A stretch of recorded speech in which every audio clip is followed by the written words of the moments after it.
away then for the Cheltenham Gold Cup. 22 fences to jump, but it's Dublin Flyer that's probably just the leader on the inside. Mr. Mulligan's side ball go out wide. Come to the first of these 22 fences and 4 leap it in the air together. They're all over safely. Banjo is the back marker. And it's Dublin Flyer the inside of Mr. Mulligan, and Barton Bank, they've sorted themselves out now. Imperial Call, the favourite, is indeed sitting very wide on the course, and he jumped that one immaculately in about 8th place midfield. The order they've just jumped to is Dublin Flyer leads to Barton Bank and Mr. Mulligan, and then Coombe Hill and Northern Lad and Cyborgo. Then Denoli and Imperial Call and Doran's Pride, Unguided Mistile, Go Ballistic, Challenger to look one man out the back. And plumb last is Banjo as they swing left-handed and race down the hill, down towards fence number 3, and Dublin Flyer shows the way at quite a sensible pace. From in second place, Mr. Mulligan.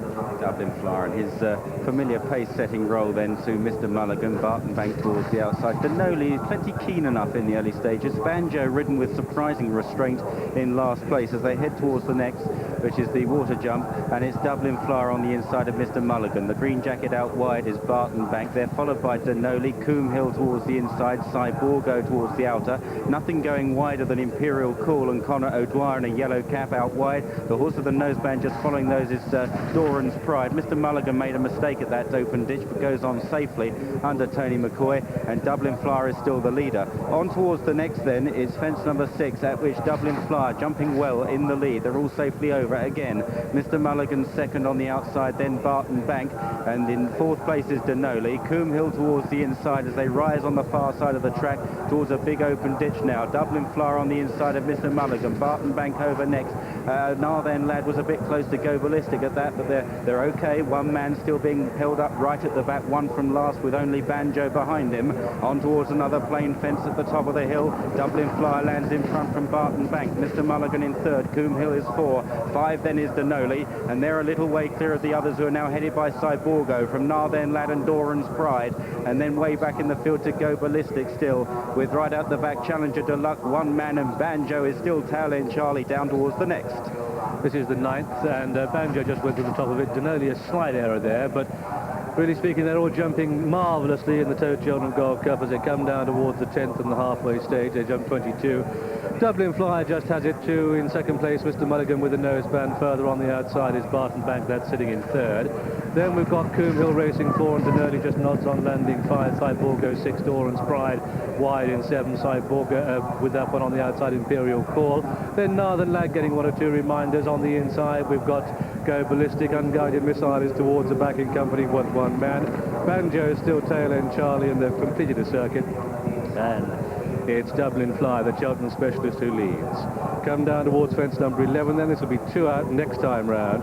And it's Dublin Flyer on the inside of Mr. Mulligan and Barton Bank, and then Coombe Hill racing the inside and 4. Cyborgo sits 5. Go Ballistic, and then Denoli and Doran's Pride and Imperial Call still very wide on the course. Challenger to look follows then Narthen Lad, Unguided Missile, and one man, and the back marker is still Banjo, and they swing left-handed yet again. And there's been very little change in the order here. All experienced chasers jumping well on brilliant ground here at Cheltenham in the Cheltenham Gold Cup. They race away from the packed enclosures with Dublin Flyer at the head of affairs to Mr. Mulligan and Barton Bank and Coombe Hill, much as it was last time round. Downhill towards the 13th, and Denoli got a sharp crack of the whip passing the stands. It's just made fiddly little errors. Dublin Flyer towards the inside of Mr. Mulligan. Barton Bank out wide, just chested that. And there's a faller there back in the field. Unguided Missile is down. Didn't interfere with anything. The horse is up on his feet okay. On towards the water jump. Narthen Lad now coming under pressure as the pace increases down the back straight. And there Dublin Flyer made a mistake at the water. Out jumped by Mr. Mulligan in the noseband. Coombe Hill has been perfectly placed throughout. Then Barton Bank towards the outside. Imperial Call is making headway again as they take another open ditch. One man is creeping closer under a very patient ride.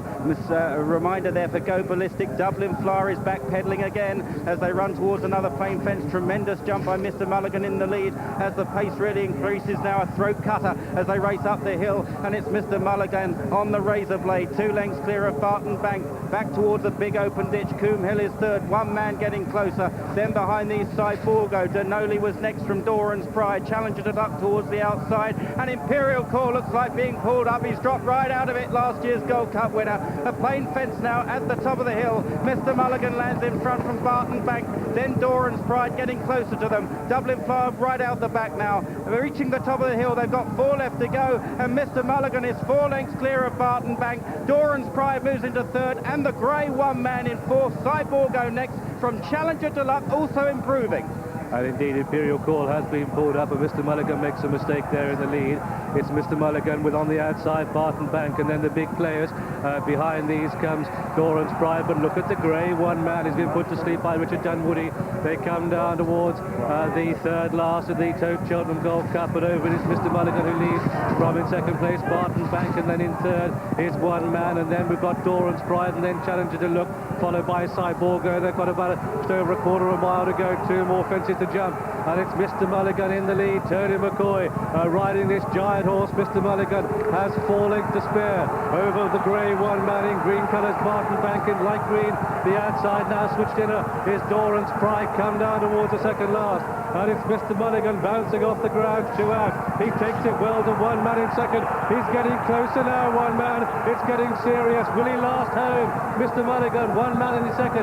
Then Barton Bank and Doran's Pride. They're the 4 that matter. This is the last, and Mr. Mulligan takes it well to Barton Bank and Doran's Pride, and once again, one man has hit the wall. They're inside the final 100 yards now, the Cheltenham Gold Cup, and champion jockey Tony McCoy drives Mr. Mulligan out for no chance. He's going to take the big race at the line. Mr. Mulligan veering away, but wins. Mr. Mulligan wins it. Barton Bank is 2nd, Doran's Pride is 3rd, and from the back there, Goat Ballistic runs his best race to finish in 4th. Challenger to Luck 5, one man doesn't stay in 6th. Coombe disappointing in 7, and then Cyborgo was the last of all. Dublin Fly was pulled up, Banjo was pulled up, Northern Lab was pulled up, and Denoli was pulled up, and so Tony McCoy, he won the champion hurdle on Make a Stand, and has won the Cheltenham Gold Cup on Mr. Mulligan. This horse in the colours of Mr. Michael and Jerry Worcester, trained by Noel Chance and ridden by Tony, his 4th winner at the festival, and a big race double, champion jockey, champion races, and he's won the Gold Cup and the champion hurdle. 2nd horse home is Barton Bank. David Nicholson's horse is placed yet again, and the 3rd horse home was number 8 on the card. That's Doran's Pride for Ireland and Shane Broderick. Barton Bank was ridden superbly by David Walsh. There, Richard Dunwoody finds time to congratulate Tony McCoy, takes the big race, the Cheltenham Gold Cup, with a fine front-running role on number 12 on the card, Mr. Mulligan. Tony McCoy, I'm in tears because Mike and Jerry Worcester are big friends. Is that better than the champion hurdle?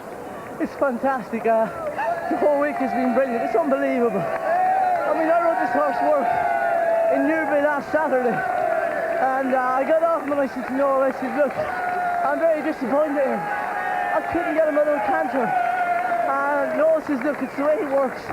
I said to him, it was on the Newbury racecourse, I thought. He's on a racecourse. I went and stood him last Wednesday morning, and he winged up over fences with me.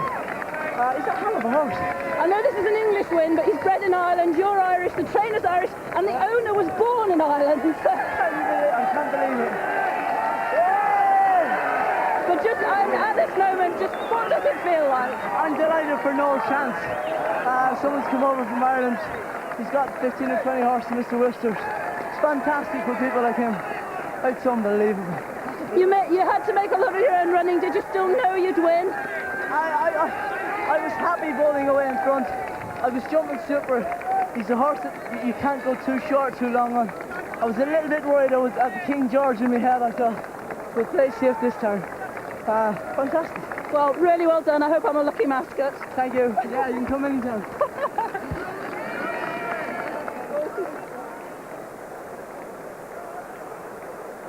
Well, very modest Tony McCoy. He gave this horse a brilliant ride because he's not the easiest horse in the world to ride. He's got to be spot on every fence, and apart from the fence at the top of the hill last time round, I don't think he was an inch out of line anywhere. Really well judged race, and it must have been in the back of Tony's mind when he saw that Martin Pipe had 2 runners in the race, whether he'd actually done the right thing. And a brilliant training performance from Noel Chance. Very easy to come, well, not easy to come here and win a Gold Cup when you've got 70 horses in your yard. When you've only got 15 or 20, then it's just incredible to have that amount of confidence. And to bring him without a run since Boxing Day, John.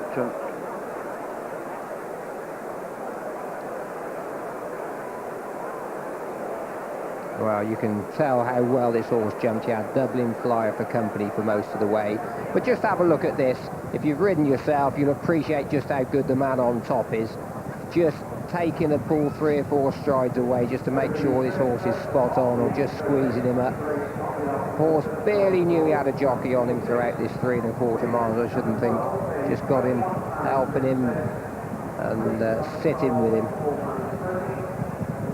And he's got him beautifully settled too, because Mr. Mulligan early in his career was very free indeed. Of course, he's had company throughout the early stages from Dublin Flyer, who sadly folded up about the same place as he did last year. Now he really saw the stride there and asked for it a long way off. But those 2 fences are absolutely typical of what makes a top-class jockey. And coming to the last, wants a good one. Absolutely spot on again, and from there on we know how strong he is. And if you backed him, you probably had your heart in your mouth going up here. Well, the trainer, no chance. I should think he's more got a tear in his eye than heart in his mouth. Absolutely amazing feeling for him.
Mr. Mulligan at 20-1, the 5th longest prize winner ever in 70 runnings of the Gold Cup. Norton's going 100-1 7 years ago, 33-1 Lescar going 1970, and Gay Donald in 55, and 25-1 Call.